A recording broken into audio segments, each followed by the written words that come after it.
ওরে মারমু হালা হালা দিলি গে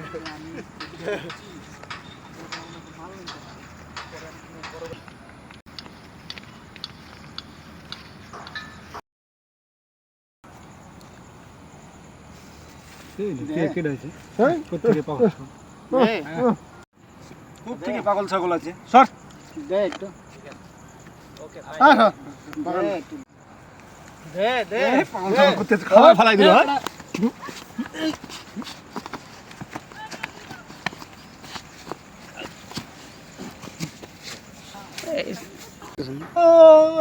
মারিস না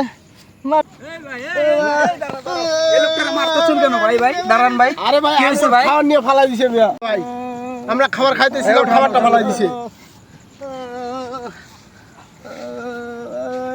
ভাই দেখছেন কাজটা কি করছে? এই লোকটা হলো এই মহল্লায় থাকে, ওনাকে আমি চিনি, ওনার মাথায় সমস্যা, আপনারা তাই বলে ওনাকে এইভাবে মারবেন? এই লোকটা পাগল না? পাগল তো এই লোকটা তো বোঝে না, যদি আজকে বুঝতো তাহলে কি আপনাদের খাবার কাড়া খাইতো? আমিও একজন তো আপনাদের খাবারটা কাড়া খাইতে পারতাম, কিন্তু আমি না কইরা ও করলো কেন?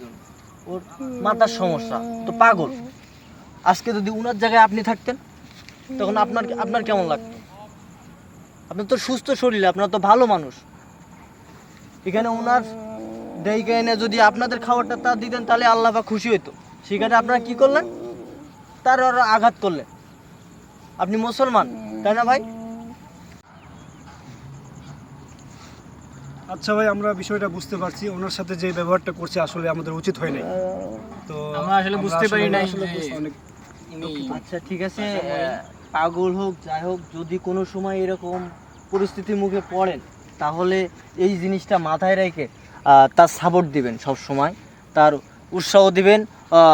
আপনারা চাইলেই মনে করেন তার আরও মনে করেন পাগলের আপনি একটা গেঞ্জি বা একটা জামা পরে একসাথে খাইতে দিলেন, আল্লাহ পাক সন্তুষ্ট হবে, আপনার আরও ইনকামে বরকত দিব। ঠিক আছে, তাই ইনশাল্লাহ এইভাবেই চলবেন, আর 5 ওয়াক্ত নামাজ পড়বেন। হ্যাঁ, প্রিয় ভাইয়েরা, পাগলরাও মানুষ, আসুন আমরা সবাই তাদের সাথে দুর্ব্যবহার না করি, তাদেরকে ভালোবাসি।